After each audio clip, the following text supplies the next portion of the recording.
आज मैं फिर आप लोगों के लिए 25 क्वेश्चन का एक सेट लेकर आया हूँ, जिसमें कि क्वेश्चन तो 25 रहते हैं, लेकिन आपको इसके अलावा बहुत सारी एक्स्ट्रा जानकारी मिलती है, क्योंकि मैं क्वेश्चन को बहुत डीपली समझाता हूँ। यह कई सारे कॉम्पिटिटिव एग्ज़ाम्स में महत्वपूर्ण भूमिका निभाएगा। तो चलिए आज का हम वीडियो शुरू करते हैं। तो हमारा पहला क्वेश्चन है, भारतीय नोट में कुल कितनी भाषाएं हैं? तो इसका सही जवाब हो जाएगा 17। भारतीय नोट की इतिहास के बारे में कुछ जान लेते हैं। तो कागजी नोट का जो चलन है भारत में, वो 1770 ईस्वी में शुरू हुआ था। इसके अलावा 1 रुपये का जो नोट है वो 1917 ईस्वी में जारी किया गया था अंग्रेजी सरकार द्वारा। भारत के महाराष्ट्र में नोट छापने की मशीन सबसे पहले शुरू की गई थी। क्वेश्चन आता है कि भारतीय नोट पर गांधी जी की फ़ोटो कब आई? तो गांधी जी की फ़ोटो पहली बार 100 रुपये के नोट पे, याद रखिएगा 100 रुपये के नोट पे कब? 1970 ईस्वी में। किसने जारी किया? आरबीआई ने जारी किया। अगला क्वेश्चन देख लेते हैं। भारत के राष्ट्रीय ध्वज का डिजाइन किसके द्वारा तैयार किया गया? तो इसका सही जवाब हो जाएगा मैडम भीकाजी कामा। राष्ट्रीय ध्वज को 22 जुलाई 1947 को संविधान सभा द्वारा अपनाया गया। भारतीय झंडे के लंबाई और चौड़ाई का अनुपात 2:3 है। इसको हुबली में एकमात्र ऐसा लाइसेंस प्राप्त संस्थान है जहां इसका उत्पादन और आपूर्ति की जाती है। अगला क्वेश्चन देखते हैं। भगत सिंह को फांसी कब दी गई थी? तो भगत सिंह को फांसी 1931 में दी गई थी, मात्र 23 वर्ष की उम्र में। इन्होंने नौजवान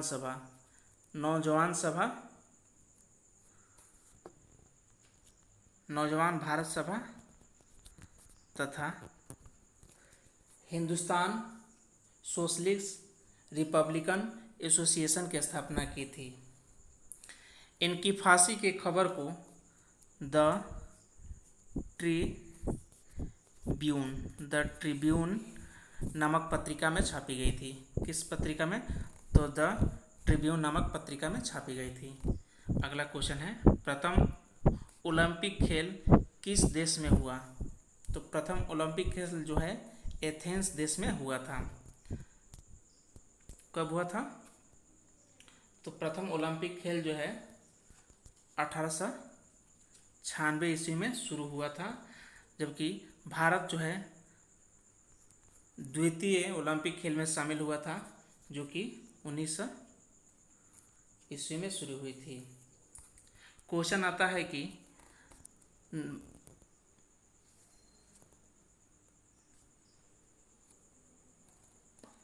इसमें आता है कि ओलंपिक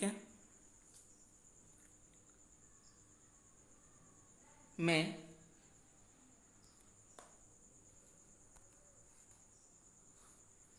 थोड़ा काम करने लगा था मैं। हाँ, चलिए आते हैं। क्वेश्चन पूछता है कि ओलंपिक में जो 5 रिंग होते हैं वह किसको दर्शाता है? तो ओलंपिक में 5 रिंग जो हैं 5 महादेशों को दर्शाता है। किसको दर्शाता है? महादेश को दर्शाता है। अगला क्वेश्चन देखते हैं। इसरो का मुख्यालय कहाँ है? तो इसरो का मुख्यालय जो है वो है बंगलौर में। क्वेश्चन कभी कभी पूछ देता है कि इसरो के अध्यक्ष वर्तमान में कौन है? तो वर्तमान में इसरो के अध्यक्ष जो हैं के सिवन है। कौन है? के सिवन। इसरो की स्थापना कब हुई थी? तो इसरो की स्थापना जो हुई थी 15/8/1969 को। इसरो का फुल फॉर्म क्या होता है? तो इसरो का फुल फॉर्म होता है इंडियन स्पेस रिसर्च ऑर्गेनाइजेशन। अगला क्वेश्चन देखते हैं। गांधी जी के राजनीतिक गुरु कौन थे? तो गांधी जी के राजनीतिक गुरु हो जाएंगे गोपाल कृष्ण गोखले। तो गांधी जी से संबंधित कुछ क्वेश्चन जान लेते हैं। तो गांधी जी 1915 में 9 जनवरी 1915 को, कौन 9 जनवरी 1915 को दक्षिण अफ्रीका से भारत लौटे थे। उसी 9 जनवरी को भारतीय प्रवासी दिवस मनाया जाता है। क्वेश्चन आता है कि महात्मा गांधी को महात्मा की उपाधि किसने दी थी? महात्मा की उपाधि तो रविंद्रनाथ टैगोर ने दी थी। गांधी जी ने 1920 में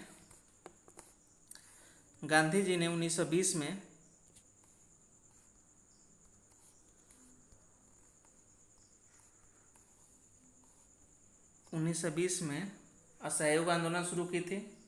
1917 में चंपारण आंदोलन शुरू की थी। 1930 में नमक सत्याग्रह आंदोलन शुरू की थी तथा 1933 में दलित आंदोलन शुरू की थी और 1942 में भारत छोड़ो आंदोलन शुरू किए थे। अगला क्वेश्चन देखते हैं, राज्य के राज्यपाल की नियुक्ति कौन करता है? तो राज्य के राज्यपाल की नियुक्ति राष्ट्रपति करता है। राष्ट्रपति कई सारे पदों पर बैठे व्यक्तियों की नियुक्ति करता है, जैसे कि सर्वोच्च न्यायालय के मुख्य न्यायाधीश को। इसके अलावा आम चुनाव के आधार पर प्रधानमंत्री की नियुक्ति करता है। इसके अलावा प्रधानमंत्री की सलाह से मंत्रिपरिषद की नियुक्ति करता है। अगला क्वेश्चन हम देख लेते हैं, त्रिरत्न जो है किस धर्म से संबंधित है? तो इसका सही जवाब हो जाएगा बौद्ध धर्म। बौद्ध धर्म से भगवान बुद्ध से संबंधित कुछ जानकारी प्राप्त कर लेते हैं। तो इनका जन्म हुआ था लुम्बिनी में और इनकी मृत्यु हुई थी कुशीनगर में। इनको कई बार इनके घोड़े का नाम पूछ लिया जाता है। तो इनके घोड़े का नाम हो जाएगा कंथक। इनके सारथी का नाम हो जाएगा चन्ना तथा इनको निरंजना नामक नदी पर, किस नदी पर? निरंजना नामक नदी पर ज्ञान की प्राप्ति हुई थी। इन्होंने पहला उपदेश जो है सारनाथ में दिया था। अगला क्वेश्चन देखते हैं, एक्सेल में कुल कितने कॉलम होते हैं? तो एक्सेल में 256 गो कॉलम होते हैं। अगला क्वेश्चन, वॉलीबॉल के प्रत्येक पक्ष में कितने खिलाड़ी होते हैं? तो वॉलीबॉल के प्रत्येक पक्ष में 6 खिलाड़ी होते हैं। इसी तरह से पूछ लिया जाता है पोलो में 4 हो जाएगा, क्रिकेट में 11 हो जाएगा, क्रिकेट में, फुटबॉल में, हॉकी में 11 हो जाएगा, रग्बी में 15 हो जाएगा। इसके अलावा खो खो और कबड्डी में 7 हो जाएगा। अगला क्वेश्चन देखते हैं, पृथ्वी के अध्ययन को क्या कहा जाता है? तो पृथ्वी के अध्ययन को कहा जाता है भूविज्ञान। देख लेते हैं पेड़ोलॉजी। तो पेड़ोलॉजी जो है मिट्टी का अध्ययन कहलाता है। एस्ट्रोलॉजी खगोलीय पिंडों का। ऑन्कोलॉजी जो है कैंसर का। अगला क्वेश्चन देख लेते हैं, जलियांवाला बाग नरसंहार कब हुआ था? तो इसका सही जवाब हो जाएगा 13 अप्रैल 1919 को। कई बार पूछ देता है कि जलियांवाला बाग नरसंहार के समय वायसराय कौन था? तो वायसराय हो जाएगा लॉर्ड जेम्स फोर्ड। लेकिन इसके आगे ऐसा काम किया था कि मैं इसके नाम के आगे लॉर्ड नहीं लगा रहा हूँ। अगला क्वेश्चन है, भारत द्वारा छोड़ा गया पहला जियो स्टेशनरी सैटेलाइट का नाम क्या है? तो इसका सही जवाब हो जाएगा एप्पल। आर्यभट्ट जो है, आर्यभट्ट भारत का पहला उपग्रह है जो कि रूस के सहायता से 1974 में छोड़ा गया था। इनसेट 1 जो है एक संचार उपग्रह है। और रोहिणी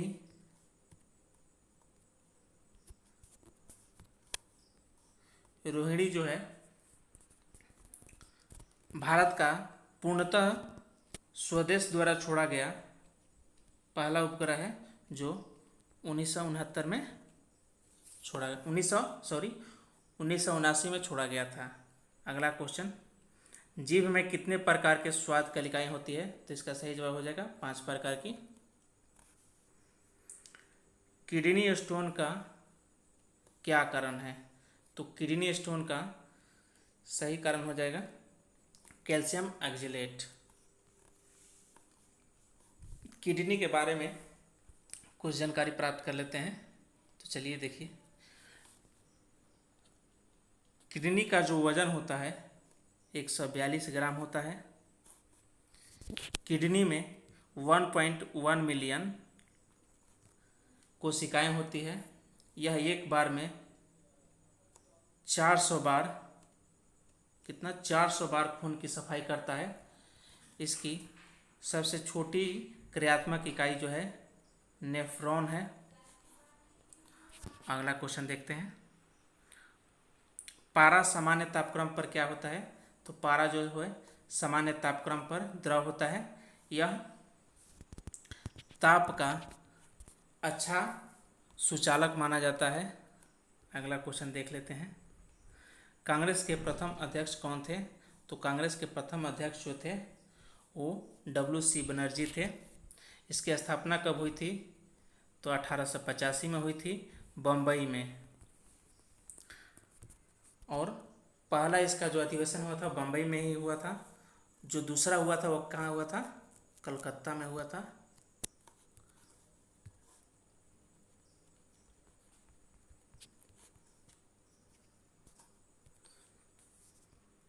अगला क्वेश्चन देख लेते हैं, मौर्य वंश का अंतिम शासक कौन था?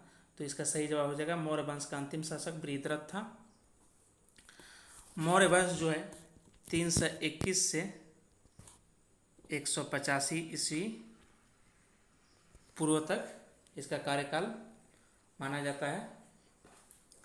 इसकी स्थापना जो था चंद्रगुप्त मौर्य ने किया था। इसकी राजधानी जो थी पाटलिपुत्र थी। तथा कई बार क्वेश्चन पूछा जाता है कि जो चंद्रगुप्त के पिता का नाम क्या था? चंद्रगुप्त के पिता का नाम बहुत कम लोगों को पता है। तो चंद्रगुप्त के पिता का नाम था चंद्रवर्धन मौर्य। अगला क्वेश्चन देख लेते हैं, 2.5 दिन का झोपड़ा कहाँ स्थित है?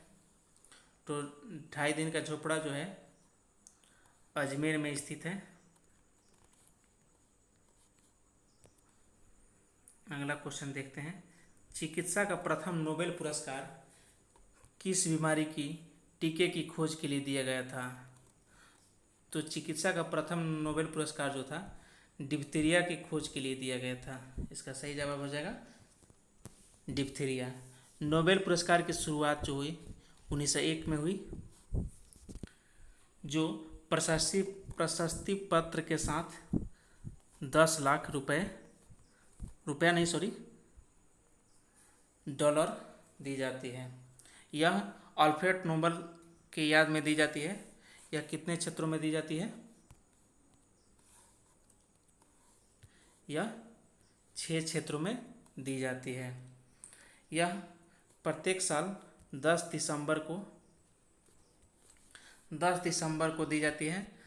भारत में सबसे पहले यह रविंद्रनाथ टैगोर को 1913 में दिया गया था गीतांजलि नोबेल के लिए। किस नोबेल के लिए?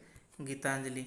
ये भी पूछ देता है कई बार क्वेश्चन कि रविंद्रनाथ टैगोर को जो नोबेल पुरस्कार मिला था वो किसके लिए मिला था? तो साहित्य के क्षेत्र में गीतांजलि के लिए मिला था।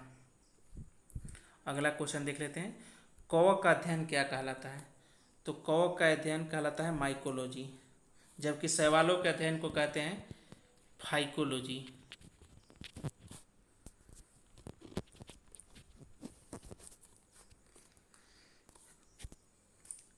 इसमें आगे देख लेते हैं, डर्मेटोलॉजी जो है स्किन से संबंधित है, स्किन से संबंधित अध्ययन को कहते हैं हम लोग डर्मेटोलॉजी। अगला क्वेश्चन देख लेते हैं, पपीता का पीला रंग किसके कारण होता है? तो पपीते का पीला रंग जो है केरी कजेंथिन के कारण होता है। कई बार पूछ लेता है कि खीरे का कड़वाहट, खीरे में कड़वाहट या करेला में कड़वाहट किस लिए होता है? तो कुकुरबिटेसिन के कारण होता है।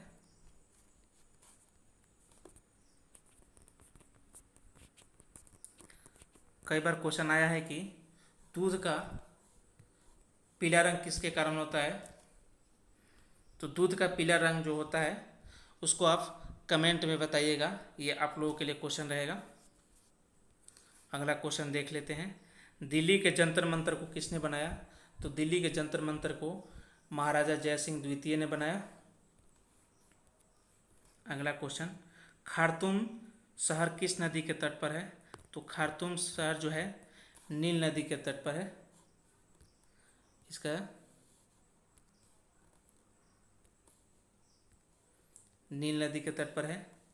टेम्स नदी के तट पर लंदन है।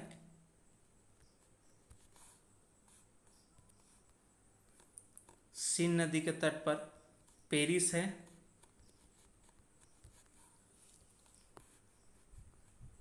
आगे हम देखते हैं, मुगल साम्राज्य की आधिकारिक भाषा क्या थी? तो मुगल साम्राज्य की आधिकारिक भाषा थी फारसी। तो आज का सेशन हमारा यहीं समाप्त होता है। मुझे आशा है कि आप लोगों को अच्छी जानकारी प्राप्त हुई होगी। अगर हमारा वीडियो अच्छा लगा तो हमें लाइक और सब्सक्राइब करें। धन्यवाद।